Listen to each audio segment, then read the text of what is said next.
kunwaring kalaban di umano nitong makakaliwang grupo ang Administrasyong Bongbong Marcos.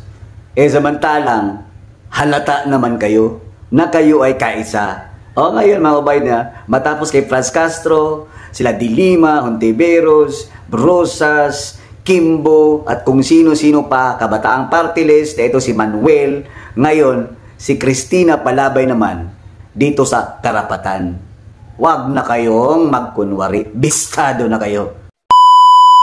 Gusto ni Tatay Digong na yung batas ang umiiral, hindi yung tayo yung pinapairal nitong batas na mga makakaliwang grupo, mga durugista, holdapper, kidnapper, rapist, mamamatay tao nang walang kalaban-laban. Ayaw ni Tatay Digong nun. Yan ang hindi ninyo naintindihan. Kung human rights advocates kayo, bakit dyan lang kayo pumapanig sa mga biktima ng AJK?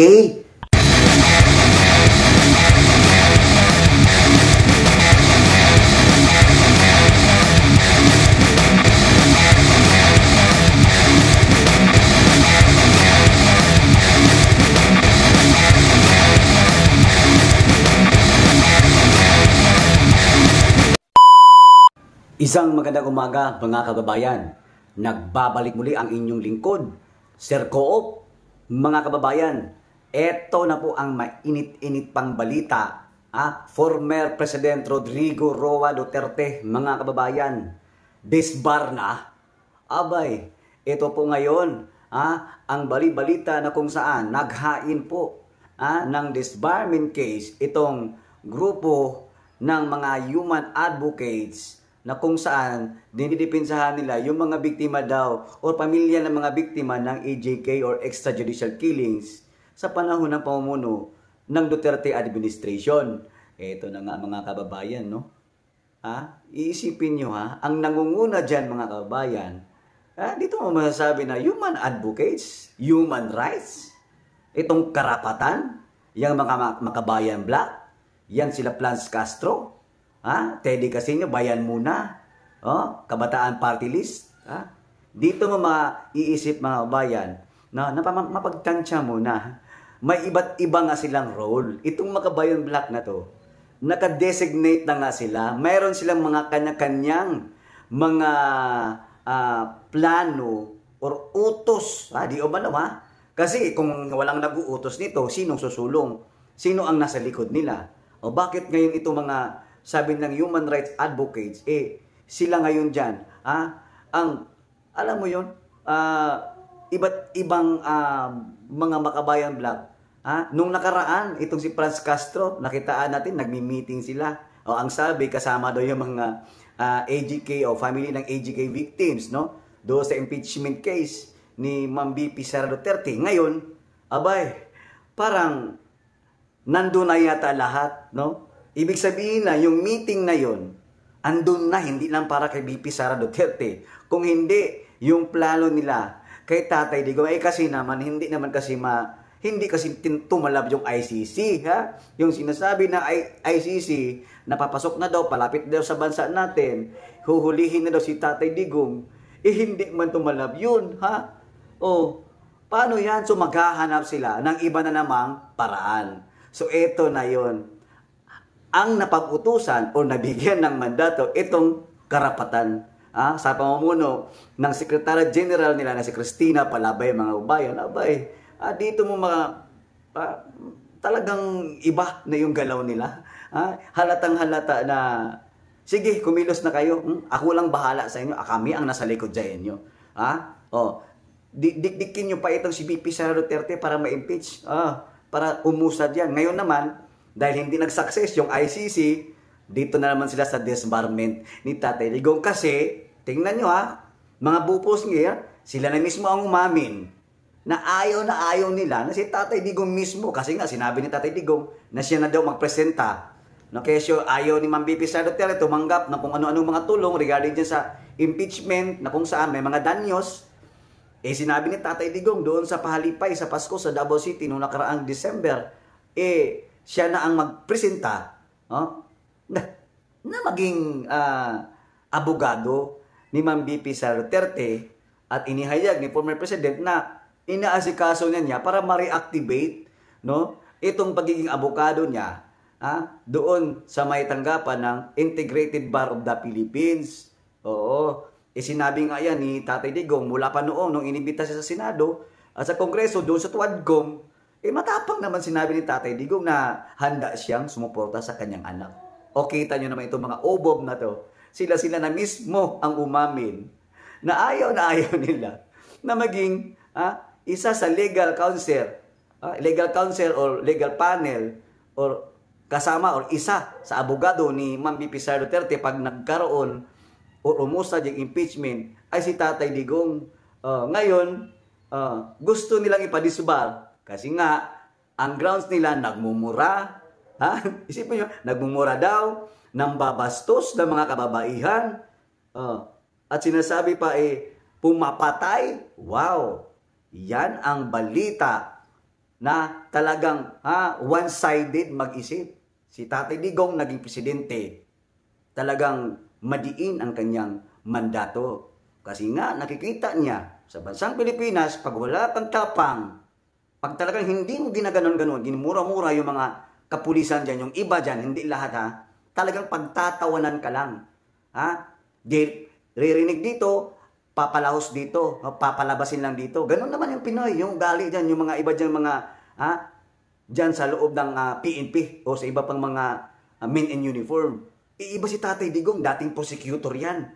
Ayaw niya na lousy, no? Kung magbigay ka ng mandato, magbigay ka ng implementation, kung ano yung gusto mong maging takbo ng bansang Pilipinas, kasama mo yung men in uniform, PNP, AAP, lahat na gusto ni Tatay Digong na yung batas ang umiiral. Hindi yung tayo yung pinapairal nitong batas na mga makakaliwang grupo, mga durugista, holdapper, kidnapper, rapist, mamamatay tao nang walang kalaban-laban. Ayaw ni Tatay Digong nun. Yan ang hindi niyo naintindihan. Kung human rights advocates kayo, bakit dyan lang kayo pumapanig sa mga biktima ng AJK? Na kung saan hearsay naman yung iba. Sinasabi nyo AJK victims. Bakit? Alam ba namin sa likod niyan kung ano talaga ang ginagawa ng pamilya na nadamay doon or namatay dyan sa AJK? Sinasabi ng extrajudicial killings, nadadawit, nadamay yung anak niyo. Bakit? Sigurado ba kayo na not involved yung mga anak niyo sa ganang kalakaran? Tapos may nakita tayo, sinasabi, nagbago na siya. Sigurado kayong nagbago na talaga? Dahil sa sinabi niya, nagbago na siya. Yun na yun. Take note, ang lahat po na personalidad, lahat na involved sa droga, kahit sabihin mong nakalaya na yan dahil sa kasong droga, or nagbago na yan dahil sa kasong droga, take note, pag once nakakulong ka at nakalabas ka, under ka pa rin ng monitoring sa kapulisan. Kung sinasabi mong nagbago ka na, bakit na-involve ka ulit sa ganyan? Real talk tayo. Ang dami nga natin mga kakilala na pusher dati, nagdodroga, nahuli, nakalabas. Ngayon, kung i-check mo, i-monitor mo, bumabalik na naman. Yan ang real talk. Pero tanong ko lang dito sa human rights advocates, itong karapatan at itong mga makabayan black, makakaliwang grupo, bakit itong mga biktima lang na sinasabi ninyong extrajudicial killings na nadadawit, namamatay sa panahon ni Tatay Digong kasi sa war on drugs? Bakit hindi nyo anbestigahan? Napakaraming namamatay sa mga durugista sa bansa natin. Mag-isip kayo. Huwag ninyo puro gamitin lang yung mga biktima kasi sa personal ninyong interest pero hindi nyo nakikita kay daming namamatay ng dahil sa droga. Kasi ang droga, pag once talaga ginagamit ng isang tao yan, maraming pwedeng magawang krimen. Magnakaw, mang-rape, mang-hold up, magbenta ng droga, o papatay ng tao kasi nga wala sa matinong kaisipan. Ngayon, kung yan lang pala ang basehan ninyo, kasi ang Presidenteng Rodrigo Roa Duterte, vocal masyado. Ang implementation ng kanyang pamumuno sa 2016 up to 2022, hindi po nakatago. Lahat po in publicity, in public, lahat sinasabi ni Tatay Digong kung ano ang gusto niya yun. Pag ayaw ko, wag mong gawin. Ha? Pag maganda yung ginagawa mo, papalakpakan ka, bibigyan ka pa ng reward, relo, sasaduhan ka pa, pupuntahan ka pa ni Tatay Digong, pakikiramayan ka pa, kung ano man yung mga nangyari sa buhay mo, talagang ganun si Tatay Digong Rodrigo Roa Duterte, si ex-former president. Ngayon, ano ang basihan nitong mga kabayan black na to? Maiisip mo, kay rami nilang makakaliwang grupo, makabayan black, Gabriela, Karapatan, Kilusan Mayo Uno, Kabataan Party List, ACT Teachers Party List, Bayan Muna. Marami dyan, mga kababayan. Itong makakaliwang grupo na kung saan sila na mismo ang gumagawa ng hakbang para sirain talaga ang mga Duterte.